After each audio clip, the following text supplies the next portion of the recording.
Hey guys, welcome back to another video on the Inside Spurs channel. Happy Thursday afternoon. Hope you're looking after yourself and you're having a solid day. Apologies, I actually was supposed to upload this morning and then I deleted the video. So, bit annoying on that front. I will upload tomorrow morning the loan roundup for, well, what I was doing, but also the games that has happened in the meantime. This video is centered around a couple of transfers.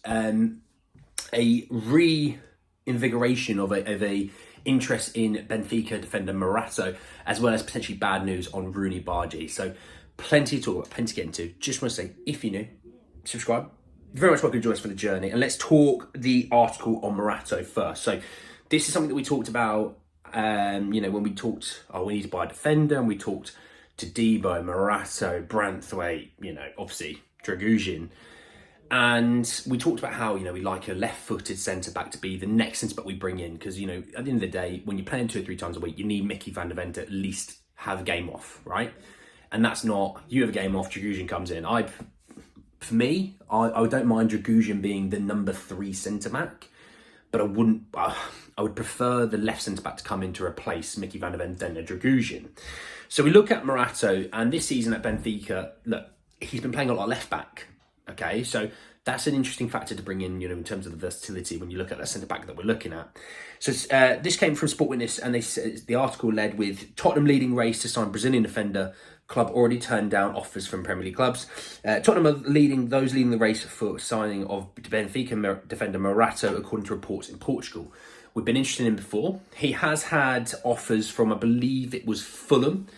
I think Forest as well. They're 2 teams that were in for him. I think they put like a bid of about 30 million. It was rejected. He does have a buyout clause of 100 million euros, which obviously no one in the world of football is going to offer. And I don't think Benfica really expect that. But I expect Benfica probably to be wanting 50 or 60 million euros. And then you have to weigh it up against, Jared Branthwaite. You weigh it up against Lloyd Kelly. And the thing is, when you look at Lloyd Kelly and he's a free, the ability from that free transfer to then go into other areas, do you want to get another right back, another left back? Well, that gives you more money to work with. I think you're seeing now, and if you don't know, Spurs held an open training session with Udogie and Porro both missing it because they both picked up knocks against Brighton at the weekend. Now, ironically, with Chelsea doing as well as they have in the Carabao EFL Cup, where it is called now, the game is postponed. So we have obviously Wolves this weekend.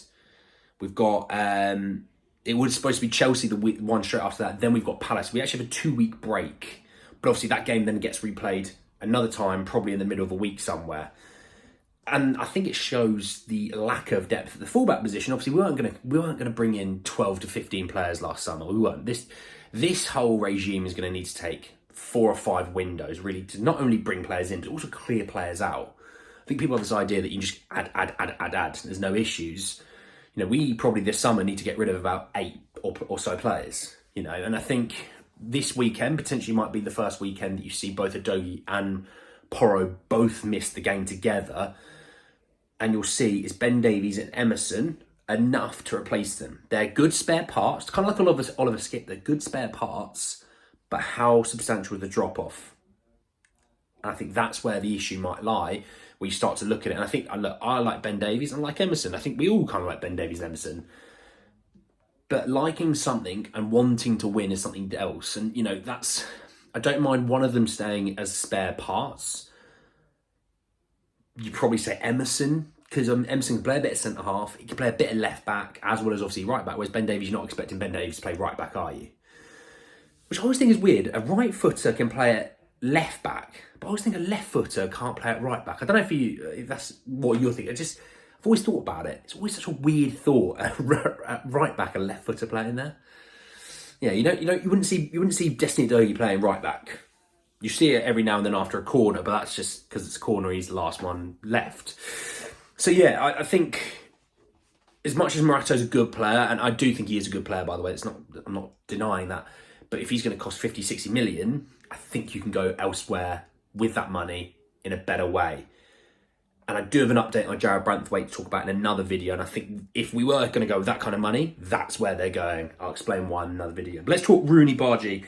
Ekrem Kanor said that Manchester United are favourites in the race to sign Swedish winger Roony Bardghji. Many clubs from Europe are interested in the Copenhagen's winger Bardghji. So look, we know he's quite interested in Spurs.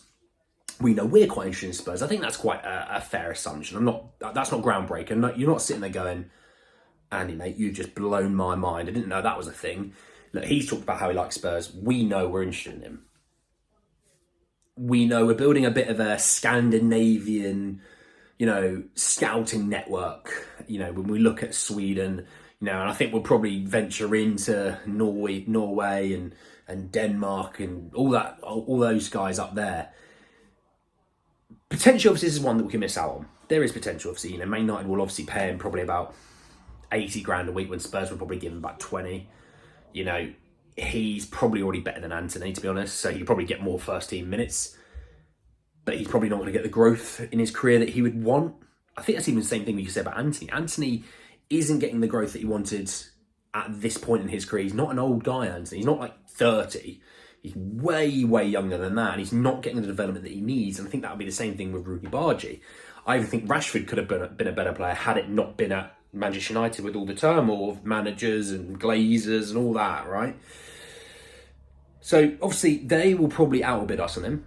They'll outbid us on the wages. They'll give him probably assurances that they shouldn't because, that's what they do. And it would be a shame. I do like him. But I think the other thing with Bardghji is he the guy that we would be getting as the winger? When I talked about the marquee signing, is it him? I'd hope not. And that's nothing. There's no dig at him by that because I think he's really solid. And I think we'd probably move on from a Brian Hill this summer. But, Leipzig have supposedly said that they're expecting Spurs to make Werner's deal permanent. And I do, to be honest. I did, even though when we first signed him on loan, it was an option to buy. I just kind of expected it to happen. And he's not showing me any other reason that it shouldn't be him. He's cheap, versatile. When we look at Bardghji, would he be that as well? We don't need loads of wingers that can be loads of versatility between them. For me, I want an out-and-out winger or an out-and-out striker. I would love to know the cost, though, because if it's going to cost 30 and above, I don't think Spurs go there. I really don't. Is that a mistake? Maybe. But I think Spurs will go that money elsewhere in a better way. But we shall see. Anyway, guys, end of the video. Hope you enjoyed. Drop a like on the video. If you did, hit me in the comment section below your thoughts, opinions about Roony Bardghji to Manchester United, link and all that, as well as obviously Spurs still or reigniting their interest in Morato. Thoughts, opinions about both those guys. And subscribe to the channel if you're new and hit the notification more. But anyway, guys, end of the video. I'll see you all very, very soon. Take care, guys.